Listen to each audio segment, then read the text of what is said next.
저는 작년 1월까지 요 옆에 있는 대형 침례교회에서 담임 목사로 사역하다가 65세 조기 은퇴하고 지금은 디아스포라 미션 통해서 이제 선교사님들을 순회 사역하고 있습니다. 중앙교회 제가 잘 아는 분은 이광원 목사님, 아주 오래 그 미국 코스타 때부터 잘 알고 있고요. 이광원 목사님 아시죠? 네. 그래서 소개 이번에 선교데이에 추천해 주셔서 그래서 오늘 오게 됐습니다. 깜짝 놀란 것은 강도사님 이름이 제 이름을 뒤집어 놓은 거라 저는 경호고 여긴 강도사님은 호경이어서 재밌었습니다. 네. 대전에 왔다는 실감이 납니다. 제가 7년 동안 정말 힘든 게 별로 반응이 없다. 자, 오늘 제자도와 선교에 대해서 1시간 정도 지금 2시 41분 말씀을 같이 나누겠습니다. 전 세계적으로 박해받는 그리스도인의 숫자가 2021년도에 3억 6천만 명이 지금 그리스도를 믿는 믿음 때문에 박해를 받아요. 7명 중에 1명. 전 세계 70억 인류 가운데 그리스도인 한 20몇 억 중에서 이제 7명 중에 1명이 믿음으로 인하여 박해를 받고 있습니다. 그동안 계속 북한이 1위였다가 이번에 1위 자리를 내줬어요. 아프가니스탄이 이제 1위 자리를 차지하게 됐습니다. 바나 리서치에서 그 미국인들을 대상으로 해서 지상명령에 대해서 알고 있냐 그 질문을 했습니다. 그랬더니 지상명령에 대해서 모른다는 대답이 51%였어요. 아슬아슬하게. 그리스도의 지상명령을 모르고 주님을 믿는다. 거짓입니다. 마귀꾼들입니다. 마스크 벗겨놓으면 얼굴 사기꾼, 그래서 마귀꾼이라고 그럽니다. 여기도 마귀꾼이 상당히 많지 않을까. 이 눈만 보면 정말 멋지고 이쁜데 벗겨놓으면 이상해지는 사람들이 있어요. 마귀꾼이라고 그럽니다. 지상명령을 모르고 예수님의 제자로 살 수 있나? 절대 불가능합니다. 왜? 주님을 따르는 제자들이 지상명령을 따라서 살아야 되나? 오늘 그 주제를 저희가 함께 나누려고 합니다. 오늘 읽어주신 에베소 3장 6절은 에베소 전체의 키볼스예요. 에베소서의 주제가 The Mystery of the Church입니다. 교회의 비밀이 무엇인가? 로마서는 믿음의 비밀, 에베소서는 교회의 비밀입니다. 교회가 과연 무엇일까? 그 교회를 설명하는 가장 핵심적인 구절이 에베소 3장 6절입니다. 3장 6절에 3단계의 제자도가 있어요. 이방인들이 복음으로 말미암아 함께 그리스도 예수 안에서 그리스도와 연합해서 함께 상속자가 되고, 이게 1단계 제자의 삶이에요. 두 번째가 그리스도와 함께 연합, 그리스도와 연합해서 두 번째가 그 몸의 지체가 되고, 세 번째가 그리스도와 함께 약속의 참여자가 됨이라. 구원의 시작, 구원의 진행, 구원의 완성. 기독교 교리에서 구원의 3단계를 우리가 칭의, 성화, 영화의 단계로 설명해요. 위치적 구원, 점진적 구원, 완성된 구원입니다. 바울은 에베소서에서 그 과정을 함께 하나님의 상속자가 되고, 함께 그리스도의 몸의 지체가 되고, 함께 약속의 참여자가 되어서 하나님 나라를 상속함으로 구원이 완성됩니다. 그럼 우리가 어떻게 그리스도와 함께 되고 됨이라. 3단계의 자아 실현이에요. 요즘 아이들한테 너 커서 뭐 될래 그러면 뭐라 그럽니까? 1위가 뭐예요? 중고등부 아이들한테 또 초등학생 아이들한테 너 커서 뭐 될래? 무엇이 되고 싶은가? 라는 질문에 1위가 몰라요. 뭐 되고 싶은 게 없어요. 강도사님이 말한 그 유튜버 뭐 이런 것들은 다 2위. 이제는 뭐 아이돌도 시들해져 가지고 밀려났어요, 순위가. 1위가 모른답니다. 그리스도인이 주님을 따라가는데 우리가 그리스도의 제자로서의 자아실현 어떻게 해야 되나? 되고 됨이라. 그리스도와의 연합을 통한 진정한 자신의 자아실현을 이루어 가야 돼요. 그게 그리스도와 함께 상속자가 되고, 상속자는 하나님의 친자식이야. 데려와서 입양한 자식이 아니라 하나님의 친자식. 그리고 그리스도의 지체가 되고, 두 번째 자아실현. 세 번째가 약속의 참여자가 되고, 그리스도가 재림하실 때에 올라가는 사람이 있고 땅에 남는 사람이 있다고 마태복음에서 주님이 말씀하셨잖아요. 두 여자가 맷돌을 갈다가 하나는 데려가고 하나는 남는답니다. 확률 50%. 여기도 확률 50%.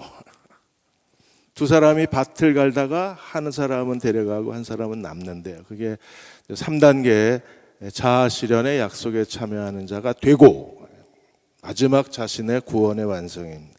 그럼 어떻게 이루어야 하는가? 제가 보내드렸는데 다 갖고 계신가요?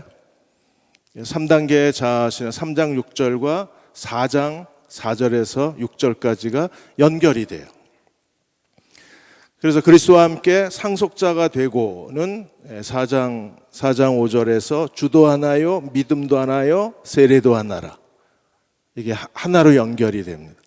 한 사람의 죄인이 어떻게 그리스도를 믿고 하나님의 친자식, 하늘의 기업을 상속하는 상속자가 되는가? 어떻게 해야 돼요? 하나님이 정하신 방법이 무엇입니까? 7년 동안 한국에 살아서 영주권 받고 시민권 받듯이 그런 어떤 조건이 있나요? 어떻게 해야 우리가 하나님의 상속자가 됩니까? 예수 그리스도를 주로 믿으면, 그 믿음이 우리를 하나님의 자녀가 되게 하는 거예요.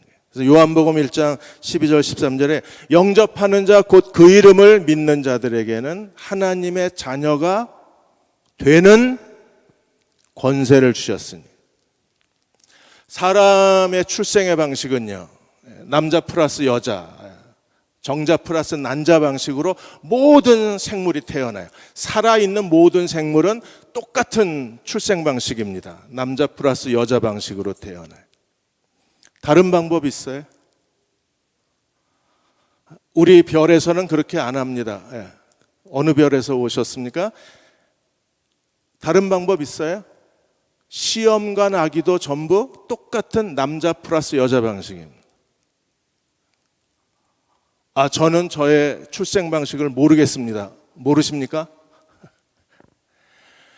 존재하는 모든 생명체는 다 남자 플러스 여자 방식으로 돼요. 그런데 하나님의 자녀는요, 남자 플러스 여자의 생물학적 방식이 아니라 어떤 방식으로 태어나요? 사람의 방법이 아니라 예수 그리스도를 믿는 믿음으로 태어납니다. 그래서 영접하는 자 곧 그 이름을 믿는 자, 그리스도와 함께 예수님을 우리의 개인의 구세주와 삶의 주인으로 영접하는 순간에 하나님이 우리를 낳으세요. 그래서 우리는 하나님의 자녀로 거듭나게 됩니다. 그래서 요한복음 1장 13절에 이는 혈통으로나 육정으로나 사람의 뜻으로 나지 아니하고 사람의 방법이 아니라 생물학적 방식이 아니라 우리는 하나님께로부터 태어난 자가 돼요. 무엇으로? 믿음으로. 다 거듭나셨습니까? 거듭나셨습니까? 우리는 그리스도를 믿음으로 다시 태어나야 그래야 하나님의 자녀가 돼요. 주도 하나요, 믿음도 하나입니다. 그리고 세례도 하나입니다. 거듭난 하나님의 자녀가 받는 교회 예식이 세례식이에요. 그리스도와 연합, 그리스도의 죽음과 연합하고 부활에 연합한 그 자신의 존재적 정체성, 나는 누구인가에 대한 그 성경적 대답을 세례에서 찾는 거예요. 우리는 그리스도와 연합을 통해서 그리스도가 죄에 대하여 십자가에 죽으시고 3일 만에 부활하신 것처럼 그리스도의 죽음과 부활에 연합하는 거예요. 그게 세례의 의미입니다. 사도행전 2장 37절 38절에 베드로에게 사람들이 어찌할꼬라고 했을 때 베드로가 뭐라고 대답했습니까? 38절에 각각 회개하고 예수 그리스도의 이름으로 세례를 받고 죄사함을 얻으라, 그리하면 성령을 선물로 받는다. 그래서 구원받은 사람이 받는 예식이 세례. 그래서 4장 5절에 주도 하나요, 믿음도 하나요, 세례도 하나입니다. 전 세계 어딜 가나 하나, 단 하나의 방식으로 태어나요. 누가? 하나님의 자녀는. 아프리카도 이 방식으로 주도 하나의 믿음도 하나의 세례도 하나요. 저 에스키모인도, 그 얼어붙은 땅에 사는 에스키모인도 주도 하나의 믿음도 하나의 사람도 하나요. 80대 되신 나이 드신 분도 주도 하나의 믿음도 하나요, 세례도 하나요. 20대 젊은이도 주도 하나요, 믿음도 하나요, 세례도 하나요. 하나님의 자녀로 거듭납니다. 다 거듭나셨습니까? 거듭났다는 확신은 있으십니까? 요한 웨슬레가 나중에 그리스도를 만나고 나서 이런 고백을 했어요. 내가 회심하고 중생하기 전에 나는 선교사였고 목사였다. 잘못 들었나요? 내가 회심하고 중생하기 전에 나는 선교사였고 목사였다. 열심히 주를 섬기고 가는 데마다 복음을 전했습니다. 그러다가 마침내 그리스도의 십자가 앞에 무릎을 꿇어요. 그리고 그날 거듭납니다. 한국교회에 커다란 신드롬을 일으켰던 폴 워셔 목사님이 계십니다. 그분 강의 동영상 안 들어본 사람이 없을 거예요. 다 들어봤으면 지금 결혼하고 애 낳고 있겠다. 못 들어보셨겠군요. 신드롬이 꺼졌어요 지금. 예. 폴 워셔가 그 거듭남이라는 책에서 그분이 뉴멕시코 주에 있는 한 교회에 가서 복음을 전했는데 교회가 한 1,500명 정도 모이는 교회였었어요. 꽤 큰 교회죠. 첫날 복음을 전하고 오늘 예수 그리스도를 개인의 구세주로 영접하기 원하시는 분은 가운데 통로로 나오라 그랬어요. 아무도 안 나오고 거기도 대전처럼 조용히 반응도 없고 고요한 침묵만. 그래서 폴 워셔 목사가 한 번 더 초대했대요. 오늘 그리스도를 개인의 구세주로 영접하고 거듭나기 원하시는 분은 나오십시오. 한참 있다가 누군가가 걸어 나왔는데 그 사람이 그 교회 담임 목사였어요. 놀란 것은 폴 워셔 목사가 놀랐습니다. 목사님, 나와서 교인들 앞에 생각해보니 자기는 지금까지 한 번도 예수님을 개인의 구세주로 영접한 기억이 없대요. 그리고 1,500명을 모아놓은 거예요. 그 교인들은 거듭났을까요? 그래서 그날 그 목사님이 무릎을 꿇자 교인들이 무릎을 꿇기 시작했어요. 거듭나야 합니다. 이제 거듭났으면 두 번째 단계, 성장해야 돼요. 애가 태어났으면 자라야죠. 그래서 교회의 제일 큰 고민이 뭐예요? 영적 지진아들이 너무 많다는 겁니다. 예수 믿은 지 10년, 20년, 30년이 됐는데 아직도 젖병 물고 다니고 기저귀 차고 다니고 말도 못하고 유일한 언어 소통 수단은 으앙 이거예요. 정상적인가요? 20년이 지났는데 30년이 지났는데 언어를 못 배워서 으아 이러고 아직도 기저귀 차고 다니고. 그래도 국가에서 대주니까 다행이지. 아직도 젖병 물고 다니고. 왜 안 자라날까요? 그래서 목사님들이 거듭난 그리스도인, 생명이잖아요. 거듭났으니까 살아있잖아요. 이 거듭난 그리스도인들을 성장하기 위해서 교회에서는 제자 훈련을 부지런히 합니다. 초급, 중급, 고급 그리고 LTC. 제자 훈련 받으시니까 제자가 되시던가요? 훈련 받았으면 제자로 살아야죠. 맨날 기초반만 할 거예요? 나는 LTC까지 다 했어요. 그러면 영적 리더십을 가진 하나님의 사람이 되셨습니까? 아니에요. 여기서 그냥 적당히 넘어가야지 예스 노 하면 이제 문제가 생깁니다. 교회를 떠나거나 집단 매장을 당하거나 대답 안 하고 지나가는 게 제일 지혜롭죠. 근데 정말 성장하고 계십니까? 날마다 그리스도를 닮아 자라나고 계신가요? 주님의 제자가 되셨어요? 초급 뛰니까 어린아이의 일을 버리셨나요? 유치한 일을? 중급 들어가니까 제법 베드로 바울처럼 삶의 변화의 열매가 나타나나요? 고급반 들어가니까 모든 걸 버려두고 주님을 따르기 시작하셨나요? 왜 변화도 안 되는 걸 교회는 하고 있어요? 예배를 많이 드리면 사람이 변화될 거라고 믿어서 한국 교회는 천주교의 유산을 그대로 물려받아서 예배의 르네상스 시대를 열었어요. 우리는 결혼식도 예배로 드립니다. 천주교 유산이잖아요. 천주교는 결혼식을 미사로 드리니까. 다른 교단에서는요, 결혼 예식을 하지 예배 드리는 교단이 이렇게 많지는 않습니다. 결혼마저도 예배로 드리는데 이혼율은 왜 이렇게 높을까요? 애가 돌이 되면 돌예배로 시작해서 이사 가면 이사 예배.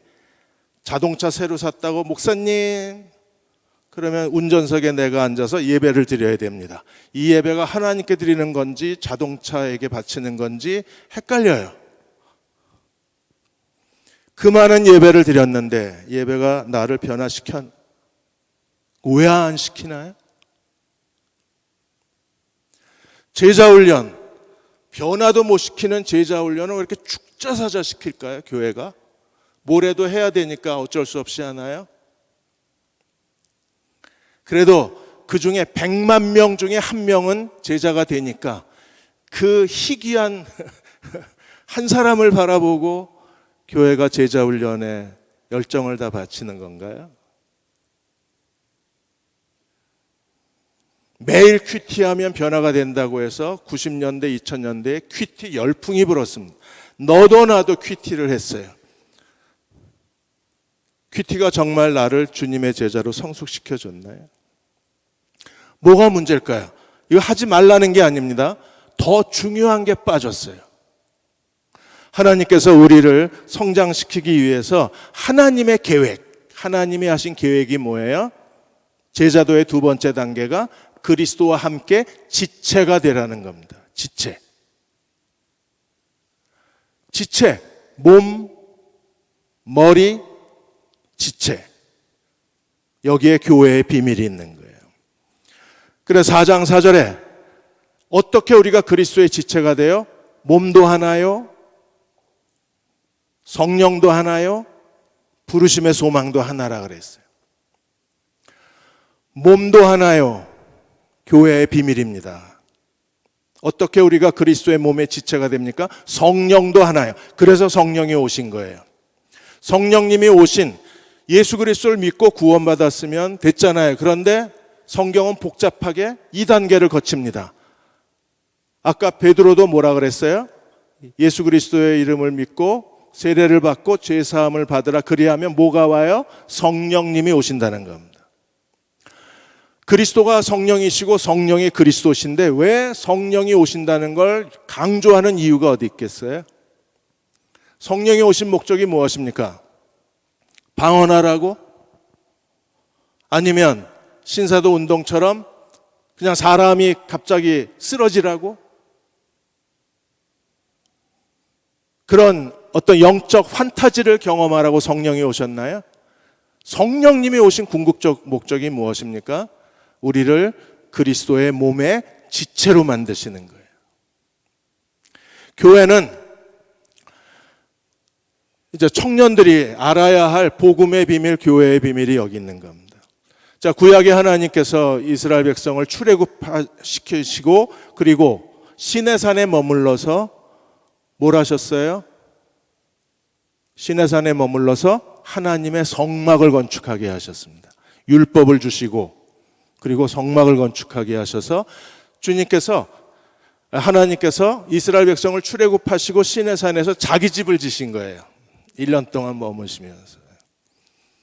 그래서 모세를 통하여 그리고 그 오홀리압을 통해서 성막을 지으시고 거기에 성소 지성소로 나누고 법궤를 만들고 속죄소를 만들고 분향단, 떡상 그리고 번제단 그렇게 만드셨어요.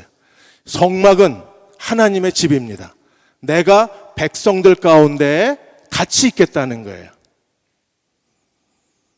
성막을 짓고 나서 이스라엘 백성이 성막을 중심으로 해서 세 지파 동서남북 각각 세 지파 12지파가 성막을 중심으로 광야를 지나서 가나안 땅에 들어간 거예요.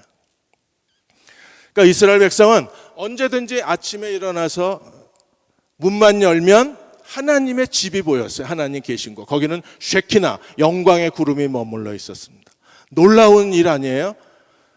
그 거룩하신 하나님께서 영광의 창조주가 사람과 같이 텐트에 머물러 계신다는 것. 그래서 그 성막을 하나님의 텐트, 하나님의 장막이라고 부르죠. 얼마나 영광스러운 일. 거기에는 항상 쉐키나 영광의 구름이 피어오르고 이스라엘 백성은 번제단에서 하나님 앞에 제사를 드리며 하나님과 교제하는 백성이 된 거예요. 그러다가 실로의 이 성막 가나안 땅을 정복하고 실로가 이스라엘의 첫 번째 수도입니다. 실로에 성막이 있다가 블레셋과의 전쟁에서 실로 성막이 다 불타버리고 법궤를 빼앗기잖아요. 블레셋에 7개월 동안 머물러요. 그러다가 이 법궤가 이스라엘 백성들에게 다시 돌려줘서 기랏 여아림에 머물게 됩니다. 다윗이 2대 왕이 돼서 이 모니터 볼륨 좀 살짝만 주실래요?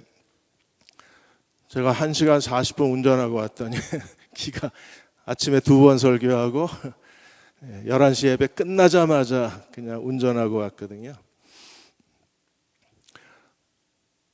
하나님께서 이 블레셋 손에서 다시 돌아온 뒤에 사울이 폐위가 되고 다윗이 이스라엘 왕이 된 다음에 다윗이 여호와의 언약궤를 예루살렘으로 가져와요.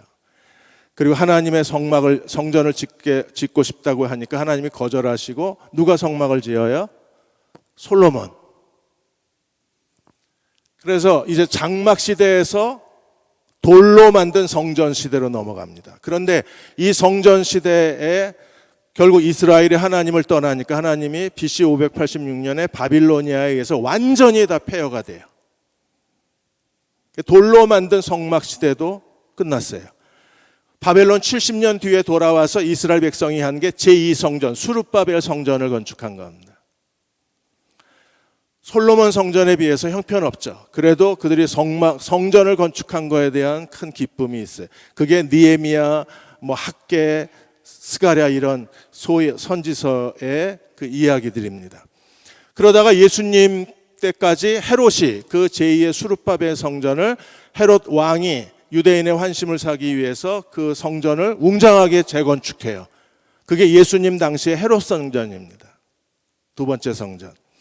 근데 어느 날 요한복음 2장에 예수님이 그 성전을 보시고 뭐라고 그러셨어요? 이 성전을 헐어라. 내가 사흘 만에 성전을 짓겠다 그러셨어요. 사흘 만에. 그래서 제자들이 놀라서 이 성전이 46년 동안 지은 건데 어떻게 사흘 만에 짓겠습니까? 그 사흘이 어떤 사흘이었어요? 예수님이 십자가에 죽으시고 부활하신 사건입니다. 그래서 예수님의 부활하신 이후에 사도행전 2장에 성령 강림절날 어떤 일이 일어나요? 예수님의 육체가 성전이 된 새 언약 시대가 시작이 되는 거예요. 돌로 만든 성전 옛 언약 시대가 끝나고 예수님의 육체가 하나님의 성전, 살아있는 육체가 하나님의 성전이 된 새 언약 시대가 시작이 된 거예요. 그리고 구원받은 우리 모두가 다 성령 안에서 예수 그리스도의 몸의 지체가 되는 겁니다. 우리를 그리스도 안에서 한 몸의 지체로 만드시는 게 성령이 하시는 일이에요. 그래서 성령이 고린도전서 12장 12절 13절에 보시면 몸은 하나인데 많은 지체가 있고 몸의 지체가 많으나 한 몸인가 같이 그리스도가 그러하시다. 비유가 아니라 본질이에요. 이제는 새 언약 시대가 됐어요. 예수님의 육체가 성전이 된 시대가 됐어요. 그리고 놀랍게도 하나님께서 구원받은 우리를 그 몸의 지체로 만드시는 거예요. 그래서 몸의 지체가 많으나 한 몸인가 같이 그리스도가 그러하시다. 13절 우리가 유대인이나 헬라인이나 종이나 자유자나 다 한 성령으로 세례를 받아 한 몸이 되었고, 성령이 오신 목적입니다. 우리 안에 성령이 내주하심을 믿으십니까? 이 성령을 통해서 우리는 어떤 사람이 된 거예요? 그리스도의 몸의 지체가 된 거예요.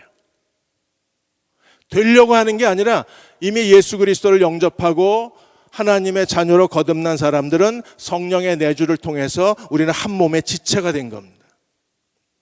왜 우리를 한 몸의 지체로 만드셨어요? 몸을 통해서 성장이 일어나는 거예요. 에베소 4장 13절에 우리가 다 하나님의 아들을 믿는 것과 아는 일에 하나가 되어 온전한 사람을 이루어 그리스도의 장성한 분량이 충만한 데까지 자랄지라. 어디에서 성장이 일어나요? 우리가 그리스도의 몸에 한 몸을 만들 때 성장이 일어나요. 몸을 이루지 않고 아무리 고도로 잘 만들어진 제자 훈련 커리큘럼이 돌아간다 그래도 제자는 안 만들어집니다.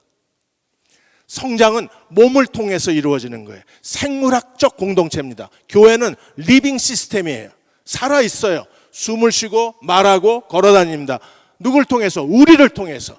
우리가 살아있는 그리스도의 몸의 한 부분들인 거예요. 모든 구원받은 백성들이. 몸을 통한 성장이라는 사실을 우리가 이걸 잊어버리고 있네. 제자도를 망각해버렸어요. 그래서 4장 15절 16절에 오직 사랑 안에서 참된 것을 하여 범사에 그에게까지 자랄지라. 그는 머리니 곧 그리스도라. 사랑 안에서 참된 것을 해라. 그래서 머리 대신 그리스도에게까지 자라나라. 예수님은 교회의 머리시고 우리는 그 몸의 지체들이기 때문에 머리 대신 그리스도에게까지 자라나라. 어떻게 해요? 16절 그에게서 온몸이 각마디를 통하여 도움을 입음으로 연락하고 연결되고 결합하여 각 지체의 분량대로 역사하여 몸을 자라게 하며 사랑 안에서 스스로 세우느니라. 내가 속해 있는 그리스도의 몸이 자라나면 그 몸이 자람에 따라서 모든 지체들이 다 자라나요. 어디까지 자라나요? 장성한 분량, 그리스도의 장성한 분량에 충만한 데까지 자라날 수 있어요. 그래서 신앙은, 그리스도의 제자의 핵심은 그리스도의 몸, 교회론. 교회는 그리스도의 몸입니다. 이 몸의 사상을 사단이 뺏어갔어요. 그래서 지금 이 세상은요, 몸이 지배하는 몸 숭배 세상이 됐어요.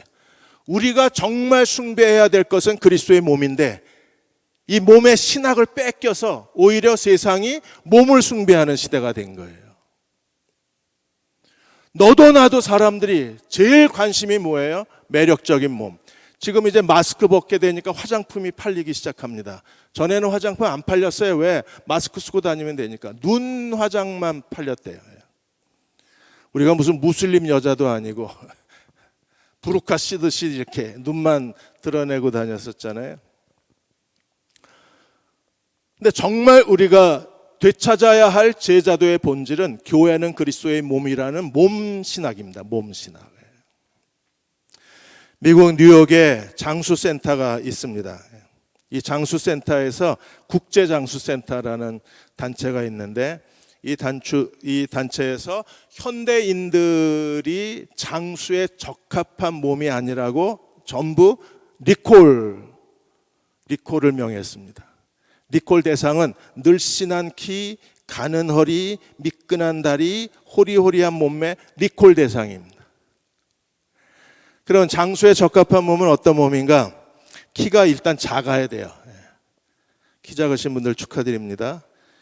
그 다음에 허리와 허벅지와 배가 튀어나와야 돼요. 호리병 아시죠? 위에 조그만 동그라미 하나 있고 아래 이만한 동그라미 2개 있잖아요. 그러니까 머리 하나 있고 그 다음부터는 전체가 둥글어야 돼요. 더 먹어. 오래 살려면 더 먹어야 돼요.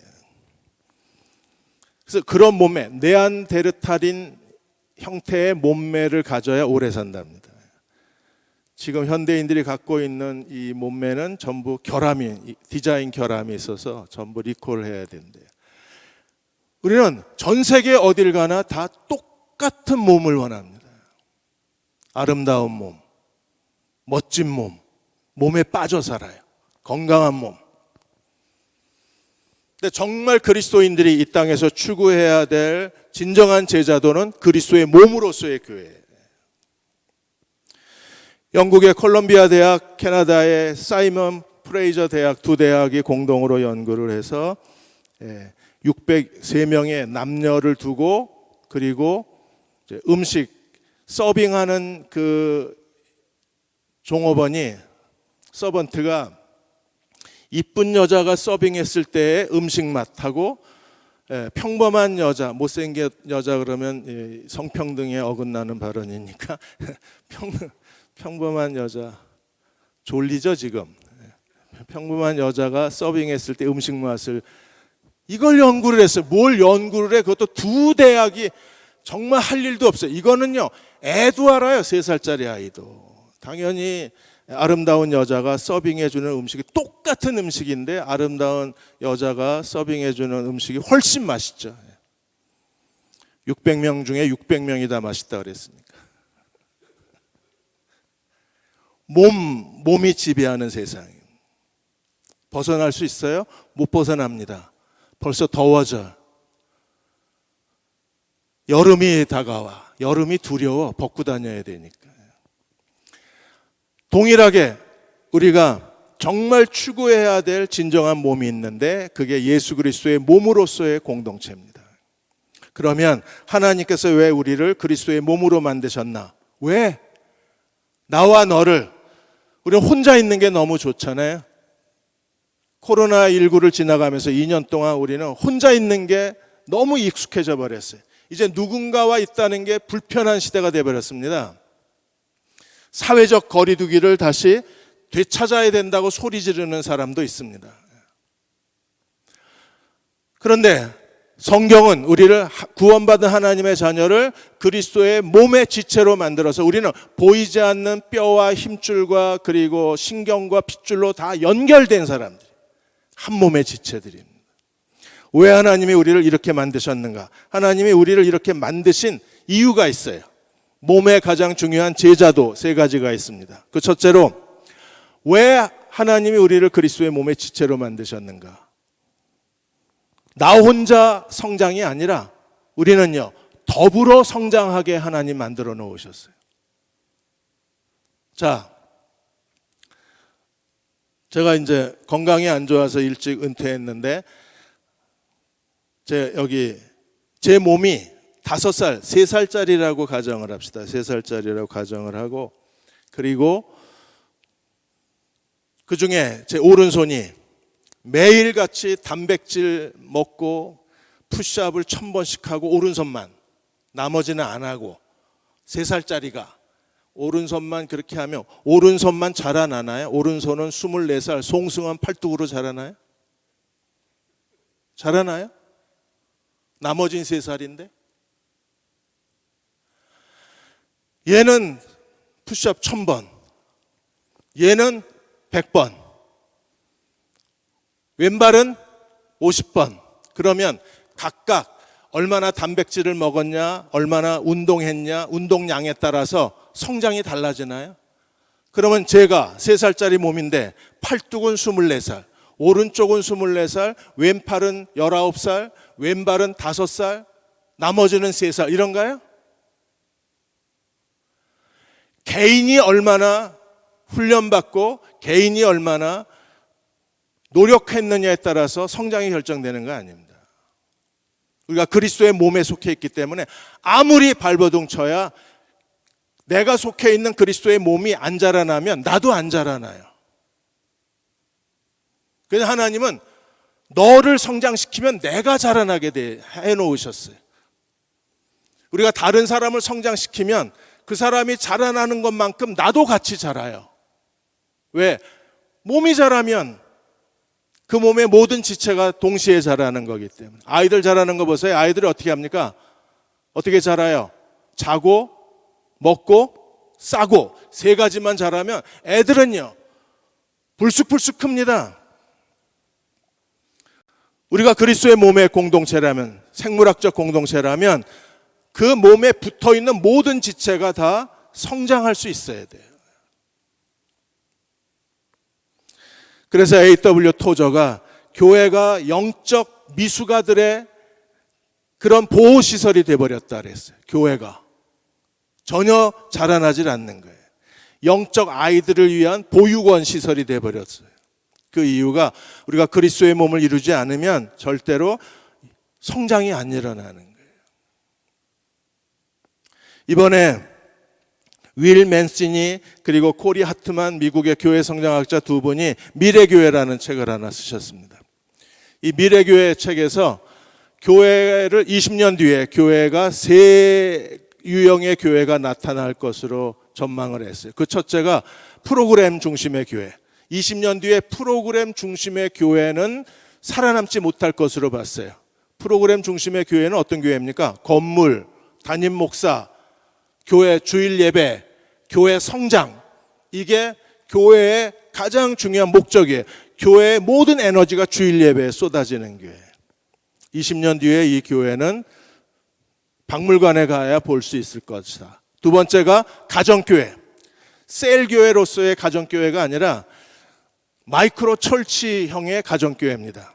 지금은 이제 MZ세대의 젊은 사람들이 교회에 혁명을 일으켰어요. MZ세대가 뛰쳐나갔어요. 무기력한 주일 예배 드리고 아무것도 하지 않는 이런 무기력한 제자의 삶이 아니라 일주일 내내 하루 24시간 그리스도의 제자로 살고 싶다. 그래서 그들이 일주일 내내 주님의 제자로 사는 미셔널 철치를 공동체를 그들이 구현해 냈는데 그 교회를 언더그라운드 철치라고 그러고 언더그라운드 철치 일부가 실패하고 난 뒤에 그들이 완전히 새로운 10명에서 한 50명 사이의 마이크로 철치. 이 마이크로 철치는 철저하게 선교 중심으로 살아요. 예를 들어서 그들이 그 지역에 있는 그 노숙자들에게 음식을 만들어 준다. 음식은 일주일 내내 먹어야 되잖아요. 그러니까 이 사람들이 직장 끝나고 학교 끝나고 와서 샌드위치를 만들어서 매일 자기들이 정해진 곳에 가서 노숙자들을 먹입니다. 그리고 그 지역에 뭐 다른 가난한 동네에 자동차를 수리해 준다든지 자전거를 수리해서 대여한다든지 아이들 방과 후 학교에 아이들을 가르친다든지 이걸 일주일 내내 해요. 그래서 정말 미셔널 철치의 삶을 사는 거예요. 그 사람들을 가정교회라고 했습니다. 그런데 이 윌 맨서니는 그 교회도 20년 뒤에는 약화가 될 것이다. 왜? 더 중요한 게 제자 훈련에 있기 때문에. 그래서 20년 뒤에 가장 주류가 될 수 있는 미래교회를 조직화된 제자 만들기 유형의 교회라 그랬어요. 조직화된 제자 만들기. 자, 그게 어떤 교회인지는 이제 마지막에 가서 보겠습니다. 하나님께서 우리를 공동체로 부르셨기 때문에 그래서 내가 다른 사람을 섬겨야 돼요. 발을 씻어줘야 돼요. 다른 사람을 잘하게 만들어줘야 돼요. 그래서 어떻게 하라고? 내가 이 청년부 100명을 어떻게 다 섬겨요? 그래서 제일 중요한 게 무엇입니까? 스몰 그룹, 목장. 적어도 내가 100명의 청년부, 200명의 청년부를 다 섬길 수는 없지만 내가 속해 있는 목장은 섬길 수 있어요. 그래서 목장을 가장 핵심적인 교회의 비밀이라고 부르는 겁니다. 거기서 형제 자매를 잘하게 하면 나도 잘하는 거예요. 그래서 가장 중요한 전략이 예배와 소그룹 이 두 가지가 복음의 가장 핵심적인 전략이 되는. 최근에 코로나19를 지나가면서 대형 교회가 전부 작아지고 있어요.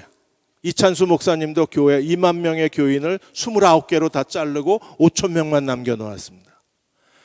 현재 미국의 대형 교회들이 다 교회가 뭐 10개로 잘라지고 600개로 잘라지고 캠퍼스별로 교회를 다 조각조각 내고 있어요. 이유가 무엇입니까? 제자도 서로가 서로를 주님의 제자로 만드는 조직화된 제자 만들기 구조로 바뀌고 있는 거예요. 교회 안에 스몰 철치 무브먼트가 일어나는데 그 교회 안에 스몰 철치 무브먼트가 바로 소그룹 사역이 되는 거예요. 청년부도 1청, 2청 여러분도 정말 우리가 그리스도의 제자로 성장하기를 원한다면 목장 안에 들어가서 다른 사람을 자라게 해줘야 돼요. 그러면 그 사람이 자라는 것만큼 그리스도의 장성한 분량까지 우리가 자라날 수 있어요. 하나님의 방법대로 해야 자라지, 하나님의 방법대로 하면 자라나지 않는 거예요. 희귀한 물고기가 있습니다. 그 물고기를 공중에다 매달아 놓고 우리가 매일 기도합니다. 하나님, 이 물고기가 자라게 해주세요. 건강하게 해주세요. 이 물고기를 통해서 계속해서 새끼가 새끼를 낳고 그래서 태평양을 다 채우게 해주세요. 자라요? 물고기가? 물고기는 어디서 자라야 돼요? 물에서. 물속에 집어넣고 기도를 해야지 공중에 매달아 놓고 기도하니까 아무 일도 안 일어나는 거예요. 우리는 그리스도의 몸의 지체들입니다. 내가 몸의 지체예요. 우리의 자아의 정체성이에요. 그 몸 안에 들어가서 몸이 자라야 내가 자라지, 몸 밖에서 아무리 발버둥쳐야 안 자라나는 거예요. 여기 중앙교회 1청, 2청엔 그리스도의 몸이 이루어져 있나요? 우리는 정말 서로를 사랑하고 섬기고 있습니까? 만일에 우리가 그리스도의 몸을 이루지 못했다면 교회가 몸이 아니라 장기 보관소가 되는 겁니다. 간, 뇌, 피부, 쓸개, 콩팥, 진열대에 진열되어 있지 몸은 아니잖아요. 생명은 없는 겁니다. 두 번째로 몸과 머리의 그 연합의 관계입니다. 성장의 비밀이 몸에 있고 그 다음에 연합의 비밀이 몸에 있어요. 자, 우리가 어떻게 그리스도 안에 연합될 수 있는가? 요한복음 15장의 포도나무와 가지의 비유에서 주님 뭐라고 말씀하셨습니까? 가지가 포도나무에 붙어 있지 않으면 아무것도 할 수 없다. You can do nothing 그랬어요. 아무것도 할 수 없습니다. 할 수 있는 게 없어요. 그래서 가지가 포도나무에 붙어만 있으면 저절로 열매를 맺습니다. 붙어 있느냐가 중요해요. 포도나무와 가지의 비유에서 우리도 마찬가지예요. 붙어 있는 지체는 그리스도를 통하여 열매를 맺지만 붙어 있지 않으면 우리 아무것도 할 수 없는 사람입니다. 그 포도나무가 뭐 이태리에서 직수입한 아주 수천만 원짜리 고가의 포도나무라고 할지라도 그 나무에서 가지가 잘려나가는 순간 그 나무는 죽은 나무입니다. 아무 가치가 없는 거예요. 자, 그럼 어떻게 해야 합니까? 다시 제 오른손에 엄지손가락, 이 엄지손가락이 오른손하고 싸웠어요. 얘가 싸웠어요. 내가 자는 동안에 얘네들에게 다툼이 일어났어요. 아주 맹렬한 다툼이 일어나서 그래서 네 손가락하고 엄지손가락이 서로 분열이 됐습니다. 어떤 일이 벌어질까요? 이건 실제로 이걸 잘라봐야 현실감이 나는데 오른 엄지손가락이 제 오른손에서 분리가 되는 순간에 얘는 어떻게 돼요? 엄지손가락은 머리하고 아무 상관이 없어요. 손에서 분리가 됐는데 동시에 머리 대신 주님과도 동시 분리가 되는. 교회가 싸우고 분열하고 또 분열하고 우리가 주님 섬긴다고요? 거짓말하지 말라 그러십시오. 분열하는 순간에 교회의 생명력은 줄어드는 겁니다. 그럼 우리가 붙어 있어야 돼요. 그러면 1청, 2청, 뭐 200명, 300명하고 다 붙어 있어야 돼요? 어떤 내가 무슨 문어예요? 머리에 다 붙어 있게. 교회가 문어과입니까? 머리에 다 붙어 있어야 되게? 아니에요. 내가 너하고 붙어 있으면 동시에 머리하고 붙어 있는 겁니다. 그래서 다시 한번 그리스도의 몸으로서의 생물학적 공동체의 가장 작은 단위는 목장 단위가 되는 거예요. 요새는 닐콜 목사님이, 닐콜이 지금 시간이 없어서 12명 G12에서 최근에는 기동력 있게, 그리고 코로나 상황에서도 사회적 거리두기 제한을 받지 않는 G3. 그래서 닐콜 목사는 G3를 강조해요. 그룹 12명의 G, 그룹이 아니라 3명의 G, 그룹을 강조합니다. 왜냐하면 주님께서 말씀하시기를 두세 사람이 내 이름으로 모인 곳에 나도 너희에게 있겠다고 두세 사람을 제한적으로, 마지막 그 인원 제한이 두세 명이기 때문에, 그래서 이 말씀을 근거로 해서 내가 너희와 함께 있으리라, 그거면 되지 않아요? 근데 그 내가 너희와 함께 있으리라, 주님의 임재의 약속이 두세 명, 세 명. 그래서 G3. 하나님도 성부, 성자, 성령 하나님의 삼위일체. 셋인데 한 분이신 것처럼 세 명이 하나의 그룹이 되는 거예요. 왜 그렇게까지 해야 됩니까? 이게 바로 생물학적 공동체, 우리가 진정한 그리스도의 몸을 추구하는 교회의 비밀이 여기 있기 때문에 그렇습니다. 우리가 진정으로 주님의 제자가 되기를 원하면 목장 안으로 들어가셔야 돼요. 아, 그 인간들하고요? 예, 그 인간들을 사랑하셔야 돼요. 교회 옮길래요? 거기 가도 그 인간들이 똑같습니다. 거기 가면 달라요? 어딜 가나 그 인간들은 있어요. 이유가 무엇입니까? 그 인간관계 갈등을 통해서 내가 성화되는 거예요. 그 인간관계 갈등과 상처와 아픔과 절망을 통해서 내가 주님을 닮아가는 겁니다. 그래서 교회의 가장 중요한 신앙은 뭐예요? 요한복음 13장 34절 35절에 너희가 서로 사랑하면 사람들이 너희를 내 제자인 줄 알리라.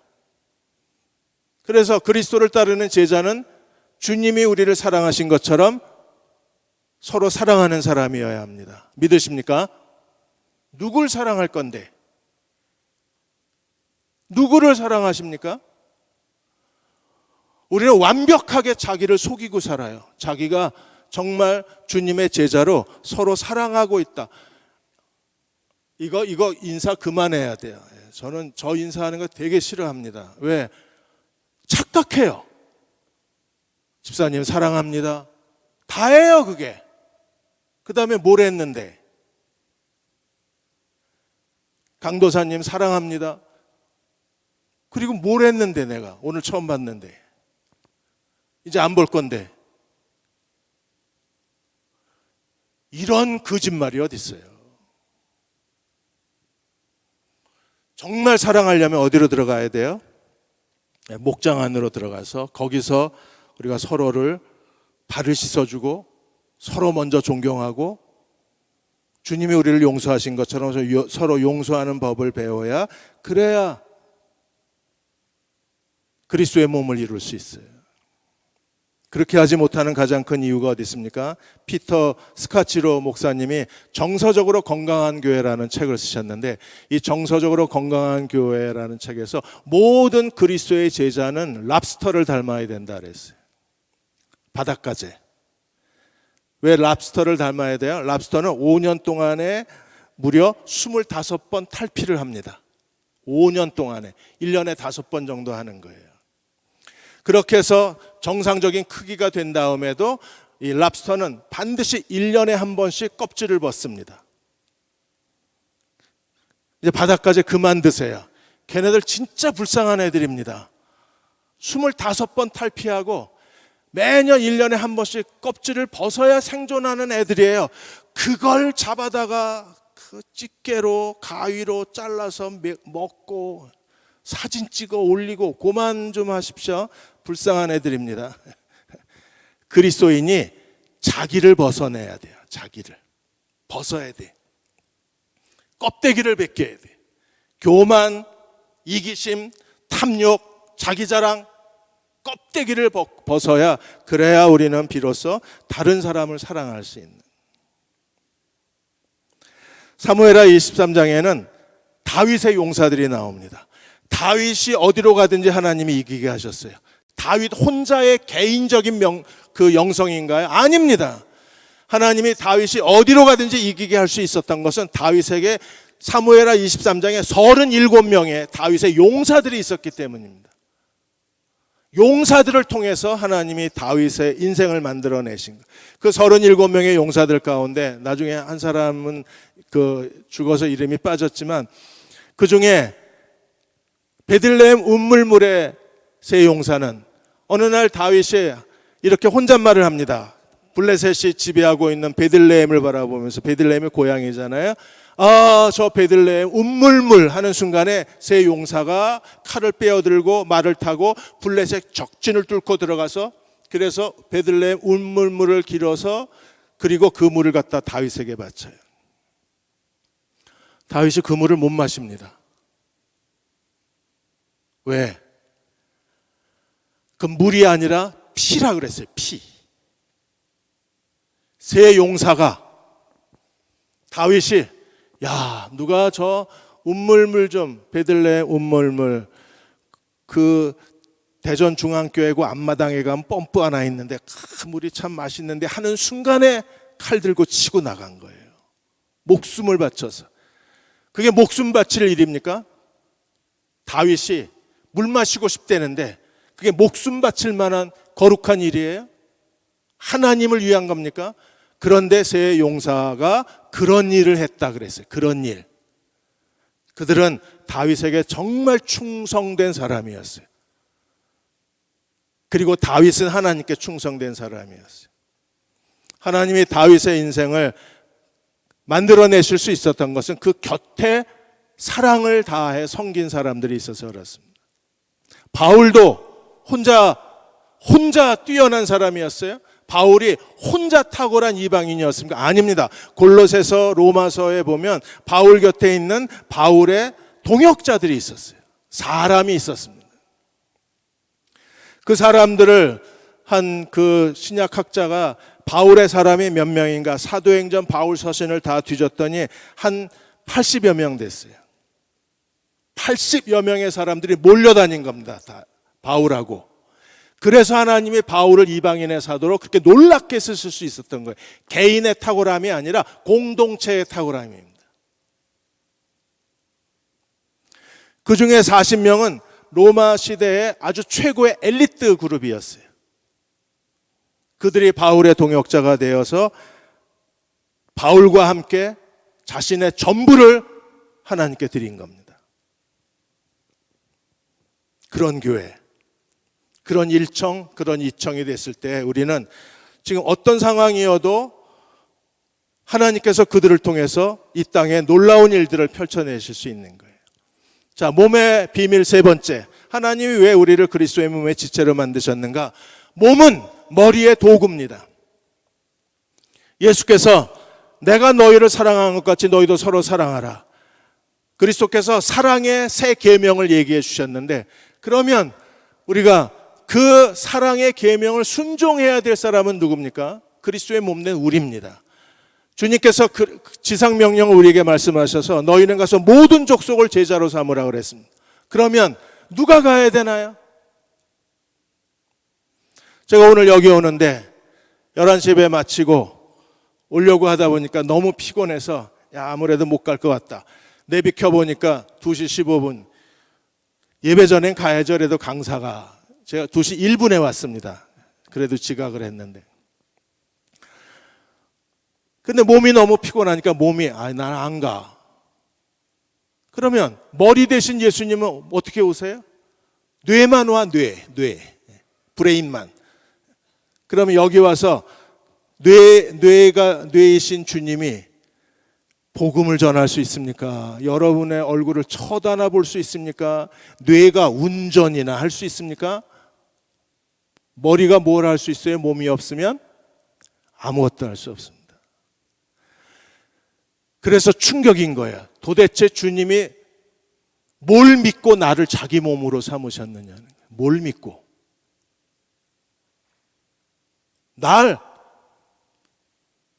어떻게 날 믿고 주님의 몸으로 삼으세요? 그리고 말씀하시기를 너희는 가서 모든 족속을 제자로 삼으라. 가라! 제자 삼아라. 가르쳐 지키게 하라. 세례를 줘라. 교회가 안 하면 주님 아무것도 하실 수 없습니다. 그리스도의 지상명령, 교회의 옵션이 아니에요. 선택이 아닙니다. 교회의 본질입니다. 선교는 교회의 사명입니다. 모든 구원받은 그리스도의 제자는 선교적 삶을 살아야 돼요. 우리는 다 선교사들입니다. 다만 나가는 선교사, 보내는 선교사 역할의 차이가 있지, 그리스도의 제자는 다 이 땅에서 너희는 가서 모든 족속을 제자로 삼으라고 말씀하신 그 그리스도의 지상명령에 따라 부름을 받은 사람들이 우리입니다. 선교는 몇몇 소수의 사람들의 선택이 아니에요. 모든 그리스도인들이 하나님께 드려야 할 헌신의 삶인 거예요. 지금 우리가 살고 있는 이 시대는 정말 선교하기 어려운 시대입니다. 왜냐하면 미션 퍼스펙티브스 성경적 관점 훈련하신 분들은 알겠지만 두 개의 거대한 장벽이 있어요. 하나가 다원주의. 다원주의가 무엇입니까? 다원주의 핵심이 뭐예요? 진리는 복수라는 겁니다. 진리는 하나가 아니라 우리는 오직 예수 그리스도만이 길이요, 진리요, 생명이, 그리스도만이 진리라고 외치는데, 다원주의 세상은요, 진리는 여러 가지가 있다는 겁니다. 산봉우리에 올라가는데 루트 A, 루트 B, 루트 C, 길은 여러 가지가 있기 때문에, 그래서 모든 종교는 같다. 이 종교 진리에 대한 다원주의가 종교 다원주의가 돼서 종교 통합주의가 된 겁니다. 길만 다르지 기독교가 추구하는 구원이나 불교가 추구하는 구원이나 저 아프리카 원주민들이 추구하는 원시종교의 궁극적인 목적은 같다는 겁니다. 목적지는 같다. 길만 다르다. 그래서 모든 종교는 같다. 이게 종교 통합주의입니다. 그래서 불교하고 천주교는 친하잖아요. 지난 4월 초파일 날 신부님하고 수녀님들이 대거 절에 올라가셔서 부처 오신 날을 축하했습니다. 왜? 진리는 여러 가지이기 때문에. 그리고 예수님 오신 날 머리 다 벗겨지신 분들이 천주교에 가서 아기 예수의 탄생을 축하합니다. 왜요? 종교는 같기 때문에. 이게 다원주의입니다. 점점 더 다원주의가 거칠게 광풍이 불고 있습니다. 두 번째가 보편주의입니다. 보편주의는 뭐예요? 하나님이 세상을 사랑하셨기 때문에 지옥은 없다는 겁니다. 이게 구보편주의였어요. 이번에 새로 신보편주의가 나왔는데, 신보편주의는 무엇입니까? 그리스도의 구속을 인정합니다. 예수께서 십자가에 죽으신 걸 인정해요. 예수님이 인류의 모든 죄인의 죄를 위하여 십자가에 죽으셨기 때문에 모든 죄인은 구원받은 것과 같다. 왜? 주님이 죄인을 위해서 죽으셨기 때문에. 그 사실이 사실이라면 죄인들은 이미 구원받은 거다. 묘하게 설득력 있지 않아요? 이게 보편주의입니다. 그보다 더 무서운 게 최근에 네오막시즘, 문화막시즘, 차별금지법이 점점 더 거칠게 숨을 몰아쉬고 아마 이달 안에 국회에서 통과될 수도 있어요. 네오막시즘 현상이 무엇입니까? 한반도 국제대학원 대학원의 총장이신 최한우 총장님이 국회에서 조용한 혁명 어디까지 왔나 포럼을 열었어요. 조용한 혁명. 조용한 혁명이 뭐예요? 어디까지 왔나? 공산주의가 실패하고 난 뒤에 이탈리아의 공산당원 중앙위원이었던 그 안토니오 그람시라는 이분이 감옥에서, 그래서 이분이 쓴 감옥의 수기도 책으로 한국도 번역이 되어 있습니다. 감옥에서 왜 공산주의가 실패했을까?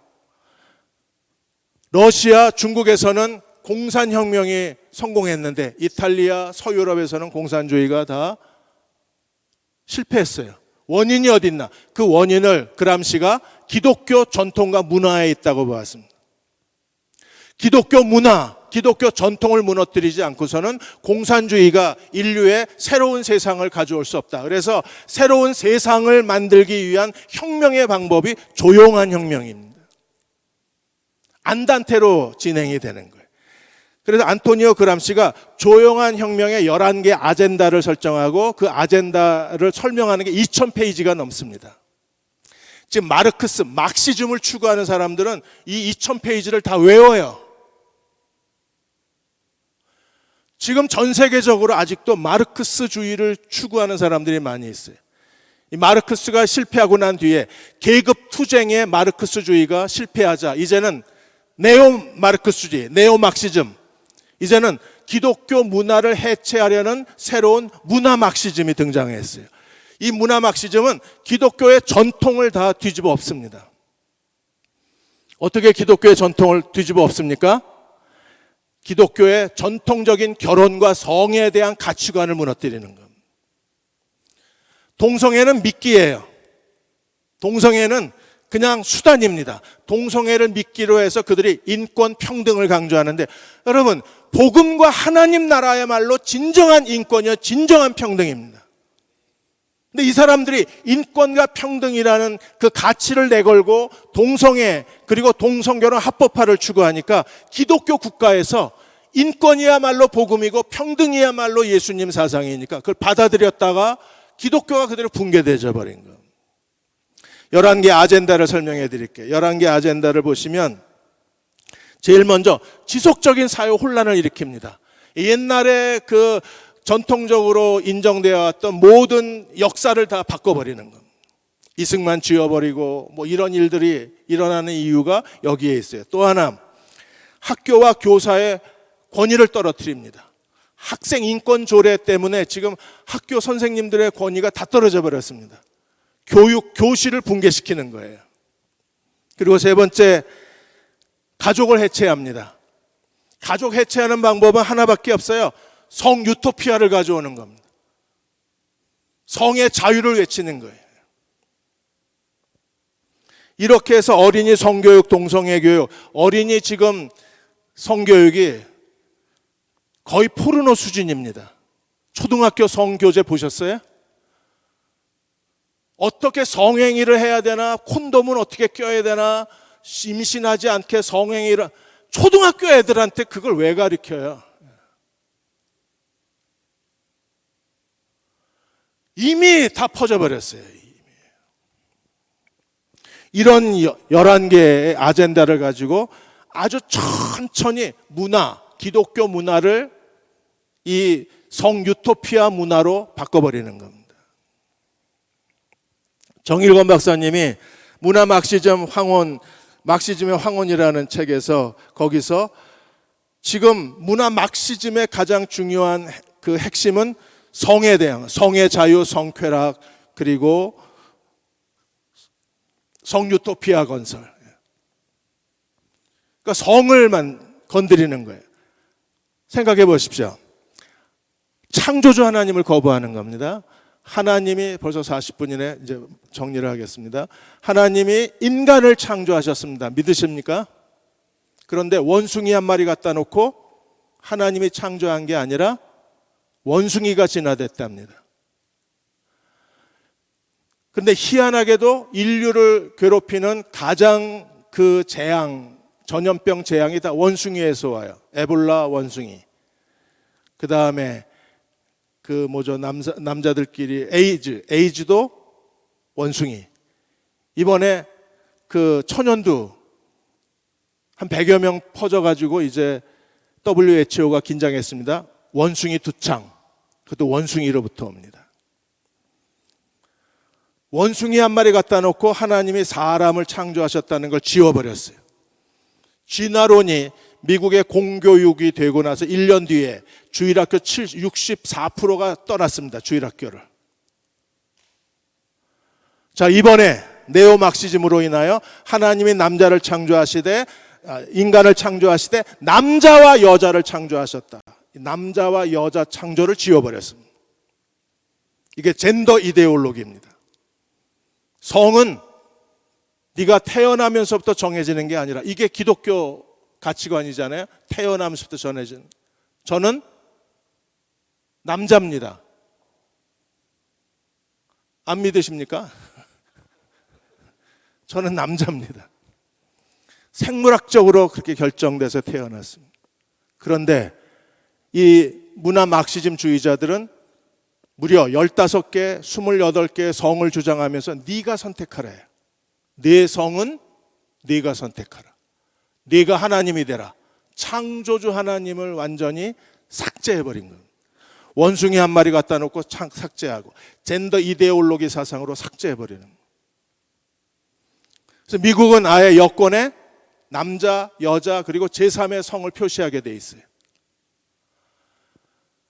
그리고 성은 화장실을 중립화시켰습니다. 가장 상징적인 게, 성의 상징이 화장실이잖아요. 남자용, 여자용. 그걸 그 하나로 만들어서 누구나 쓸 수 있는 화장실이에요. 제가 만일에 나 여자예요 이러고 여탕 들어가면 경찰이 올까요? 한국에서는 아직은 옵니다. 근데 서유럽에서는 안 옵니다. 나 여자라고 주장하면 여자예요 내가. 싫으면 네가 나가야지 날 고발할 수는 없어요. 이런 현상 속에서 우리가 복음을 전한다는 게 쉬운 일이 아닙니다. 이번에 영국의 웨일즈 선교사님 김영환 선교사님이 오셔서 한국에서 포럼을 하면서 영국은 미전도 종족 국가가 됐다 그랬어요. 왜? 완전히 교회가 파괴됐어요. 지금 전세적으로 일어나고 있는 일들이, 캐나다 같은 경우에는 소와 성의 합법화가 돼요. 법률이 지금 올라가 있습니다. 소와 성애. 옛날에는 그 아이들, 초등학교 유치원 아이들하고 성행위하는 동영상만 가져도 체포당했었잖아요. 근데 이제는요, 합법화하겠다는 겁니다. 이번에 우크라이나에서 러시아 병사가 1살 된 여자아이를 강간을 했습니다. 범죄가 아닙니다. 그 나라에서는 소아성애 합법화가 됐기 때문에. 그리고 프랑스, 스웨덴에서 2015년도에 이 법률이 제정이 됐는데, 부모와 자녀가 서로 합의하에 성관계 가지면 죄가 아닙니다. 이건 무슨 짐승도 아니고. 그리고 덴마크에서는 짐승과의 성교가 합법화됐어요. 독일에서는 그동안에 인간 매춘하고 동물 매춘의 가격 차이가 있었습니다. 근데 이번에 법률이 개정이 돼서 인간 매춘과 동물 매춘이 동일한 가격으로 동물의 권리가 인정이 된 거예요. 한국은 이미 포르노 합법화, N번방 사건이 이제 몇 년 뒤면 더 이상 범죄가 아닙니다. 그리고 간통죄가 폐지됐어요.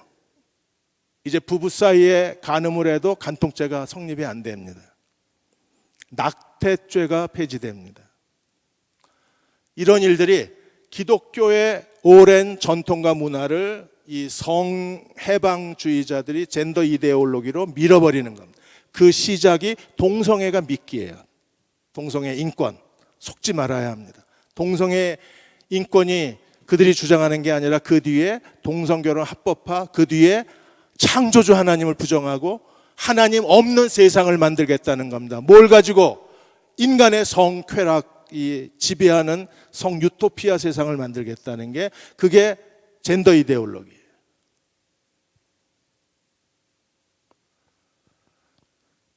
이렇게 영적 전쟁이 일어나고 있는 세상에서 우리는 선교적 사명을 감당해야 하는데, 지금 우리가 해야 될 가장 중요한 선교적 사명이 무엇입니까? 문창선 선교사님이 이번에 선교 포럼을 하면서 이제는 미전도 종족 시대를 지나서 내 집 앞 선교 시대가 됐다 그랬어요. 지금 한국에 들어와 있는 다문화가 거의 300만 가까이 됐다가 지난 2년 동안에 다 빠져나가서 지금 한국에 들어와 있는 다문화가 215만입니다. 전 세계적으로 2억 8천만 명이 디아스포라입니다. 이미 와 있어요, 내 집 앞에. 그들에게 복음을 전하는 겁니다. 1청, 2청이 지금 대전에도 조금만 논산으로 넘어가면 굉장히 많은 다문화 가정이 있습니다. 이미 와 있어요. 그들을 어떻게 우리가 선교할 것인가, 내 집 앞 선교에 대한 고민이 시작돼야 될 게 지금 우리가 살고 있는 시대입니다. 이렇게 주님 오실 때까지 복음을 전하다가 마지막 3단계에서 그리스도가 천사장의 호령과 나팔 소리로 하늘로 쫓아 강림하시며 우리는 그리스도와 함께 약속의 참여자가 되는 거예요. 구원이 완성되고 하나님 나라가 오게 될 것입니다.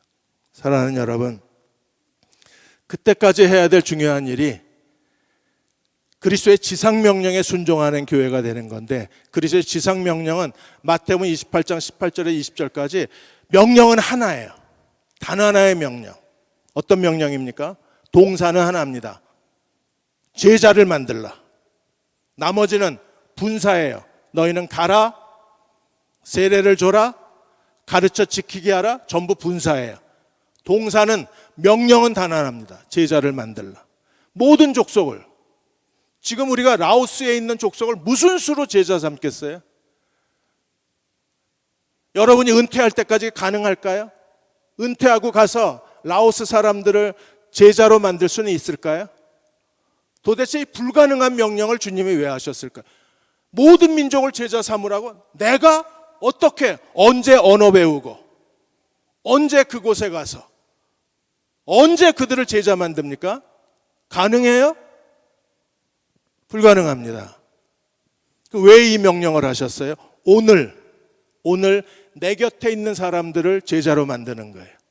목장 안에서 내가 너를 제자 만들고 또 내가 너를 제자 만들고, 이렇게 해서 한 사람이 한 사람을, 한 사람이 또 한 사람을, 1년에 한 사람만 주님의 제자로 만들면 전 세계가 복음화되는데 몇 년 걸릴까요? 34년 걸립니다. 한 명만 내가 제자 만들고, 다음에는 나하고 그 사람 2명이 또 제자 2명 만들고, 4명이 8명 만들고, 이렇게 34년이 지나가면 전 세계를 주님의 제자로 만들 수 있어요. 여기서 시작하는 겁니다. 선교는 1년에 한두 번 외국 여행 갔다 오는 거 아닙니다. 여기서 내가 너를 제자 만들면서 시작되는 게 선교입니다. 그리고 이미 와 있는 사람들을 주님의 제자로 삼는 거예요.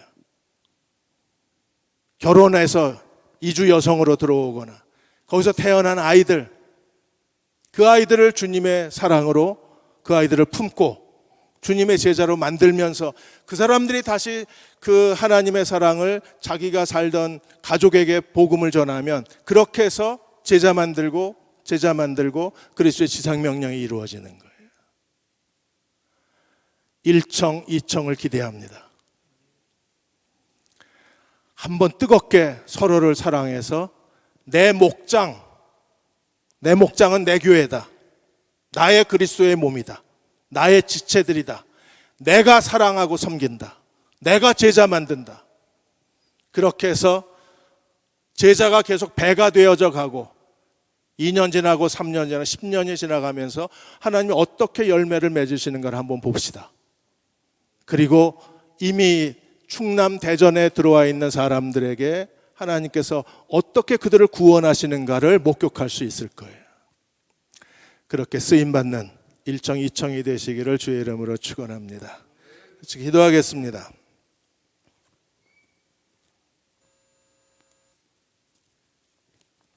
오늘 선교데이로 저희가 모였는데 하나님 확실하게 깨닫게 해주십시오. 제자도 상속자가 되고 지체가 되고 약속의 참여자가 되고 깨닫게 해주십시오. 이렇게 지금까지 해왔던 대로 주일 예배나 드리고 돌아가는 형식적인 그리스도의 제자가 아니라 이제는 삶으로 주님의 제자로 살고 싶습니다. 우리 청년부, 대학 청년부를 축복해 주십시오. 기름 부어 주십시오. 진정한 미셔널 철치가 우리 안에 살아있게 해 주십시오. 선교적 삶을 살아가게 해주십시오. 내가 선교사입니다. 여기서부터 선교의 삶이 시작되게 하여 주옵소서. 하나님, 그렇게 우리 대학 청년부를 사용해 주시고 하나님께서 우리를 통하여 그리스도의 지상명령이 이루어지게 해 주옵소서. 우리 다 같이 함께 소리내어서 통성으로 기도하겠습니다. 아버지 하나님, 하나님께서 우리에게 말씀입니다. 아버지, 주님 인도하여 주시옵소서.